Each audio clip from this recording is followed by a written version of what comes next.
Hey guys, welcome to my third video. This is my third comic book haul. All these books were from auctions over eBay, and I got quite a bit of stuff to run through, so I'll get straight into it. I want to try not to ramble so much. As I mentioned in my second video, when I win some auctions, what I like to do is just to search around the sellers' other books to see if there are any cheap books that I can add to the auctions to kind of like square off the shipping. Okay, so these are just three of the books I got. I'm going to split this into Marvel and DC books. The book on the left here, this is Dark X-Men number 2 of 3. This is coming from the Utopia series, the storyline. Nothing key about it, just a really great Jay Lee cover of Cloak and Dagger. Haven't really seen this in anybody's haul video before, but with the Cloak and Dagger TV series coming out, just thought that this would be a good buy. And it's a great cover by Jay Lee. You know, Jay Lee has been doing really great covers recently. The book in the middle is Spider-Woman number 3, just an early copy, and Spider-Woman number 10. When I got the books, I was really happy with the condition of all the books. You know, all the books came in really good condition, much better than described by the seller. And yeah, and some of the books look like they have not even been opened and read before.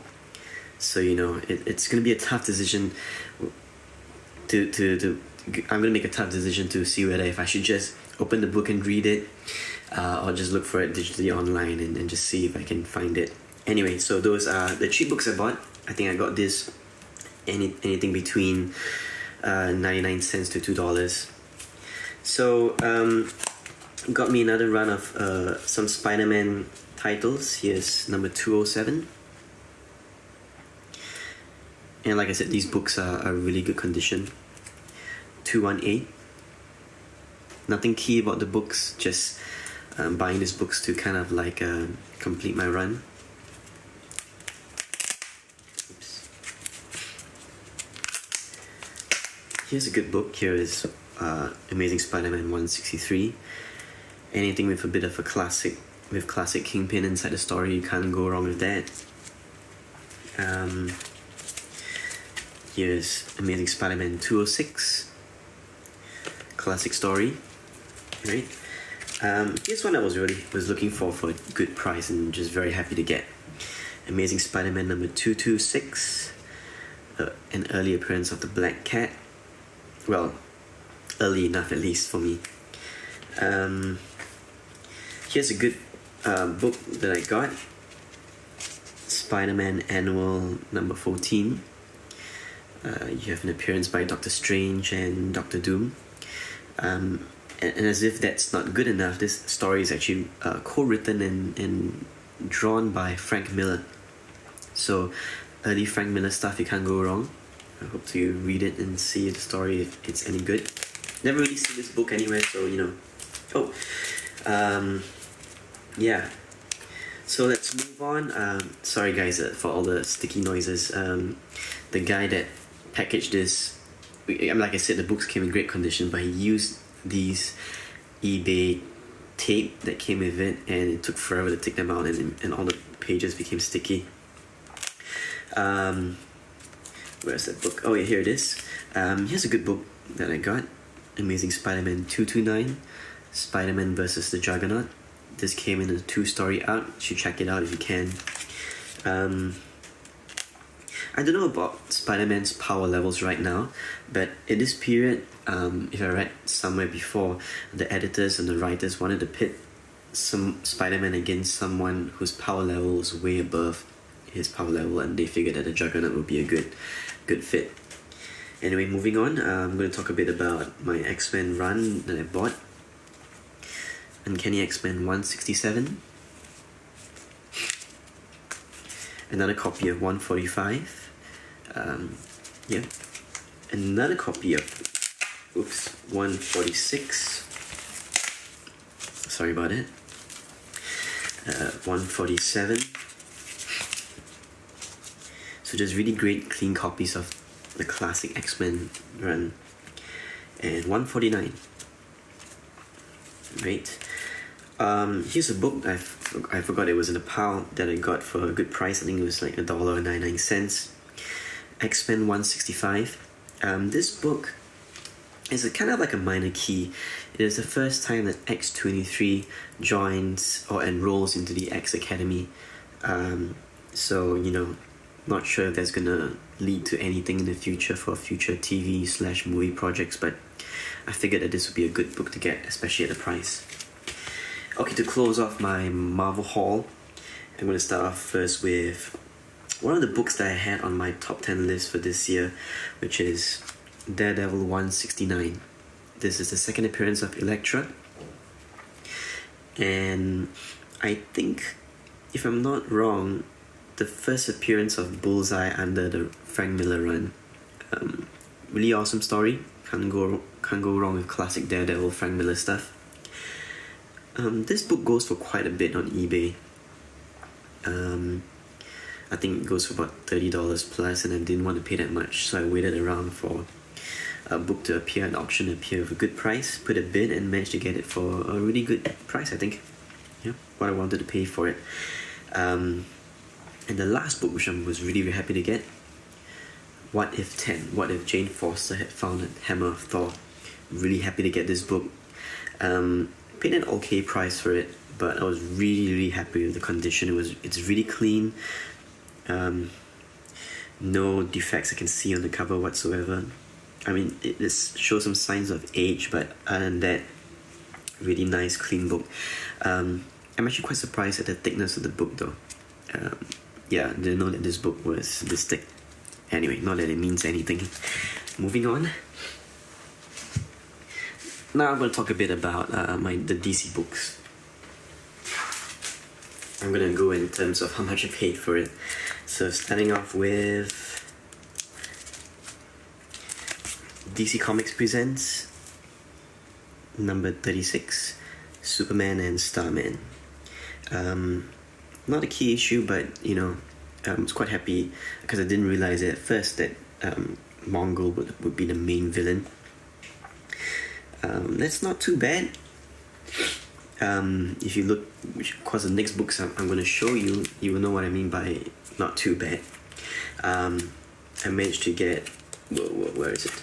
Yes, DC Comics Presents number 27. I'm really happy to get this for a really good price. First appearance of Mongol. And yeah, it's a really clean book. Like I said, some of the books, especially this book and the What If book, look as if they've never been opened before or read, because you know the pages are white. It's really clean, so really happy.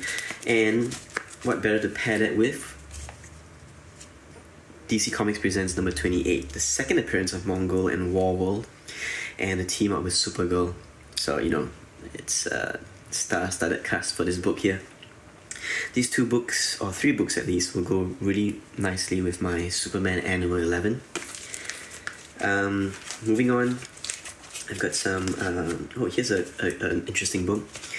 Superboy and the Legion of Superheroes, just an anniversary issue, number 250. If I can find anniversary issues or interesting looking covers from the 70s and 80s at a good price, I'll just buy them, because you know, they don't make comic books like they do anymore. Here's a book that I was quite happy to get for a good price. DC Comics Presents number 85, Superman and Swamp Thing. This story is actually written by Alan Moore, and if you can, check the story out. Really interesting. It's really what you would expect from an Alan Moore story. You have the supernatural, and you have everything going on. So do check it out.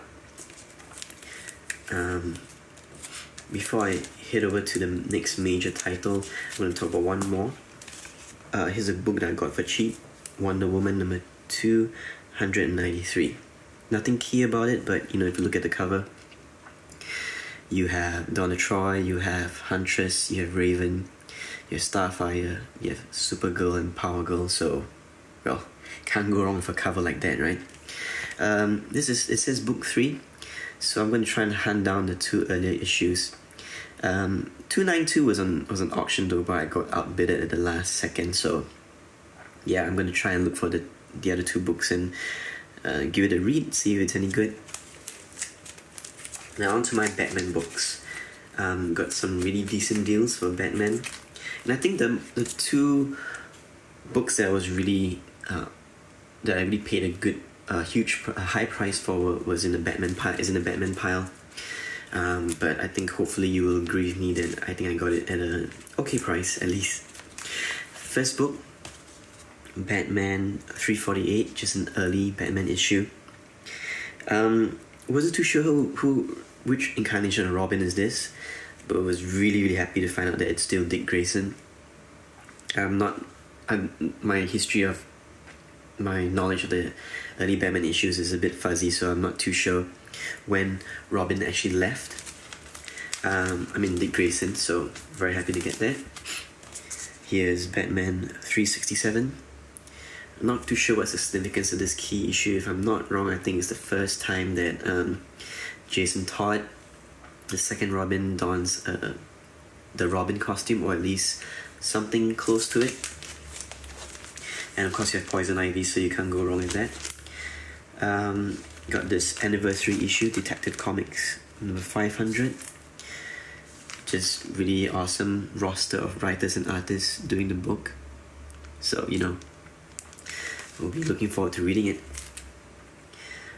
Here's another anniversary issue, Detective Comics number 526. It's Batman's 500th appearance in Detective Comics, so couldn't resist getting it, or bidding for it at least. And he has Batgirl on the cover, so can't go wrong with that. Alright, now the 2 books that I paid quite a bit for, but I think I'm really happy with the condition it came in. Detective Comics number 475, which is the first appearance of the Laughing Fish, or the Joker Fish. And 476. I showed this in my last haul, but I was really happy for this second copy to come in an even better condition. Like I said, the book doesn't even look like it's been opened and read, so this is really a classic story. Very happy to get this. Yeah, I think I paid like $30 for this, and this one was a bit pricey. I paid like $55 for it. But like I said, over here in Singapore, it's really difficult to get good deals, to do any stealth buys. So sometimes we just need to turn to eBay to get deals like this, and we just have to deal with what we just have to accept the prices, and hopefully we come across a good deal. Anyway guys, this is my comic book haul. Didn't want to talk too much because there were really quite a number of books to go through. I'm not too sure when my next back issue haul would be. I kind of overdid it this time, so I think I'm going to slow down a little bit. But I'm really looking forward to your videos, guys. Thanks for subscribing, and thanks for leaving comments on my YouTube channel. Hope to hear from you guys soon.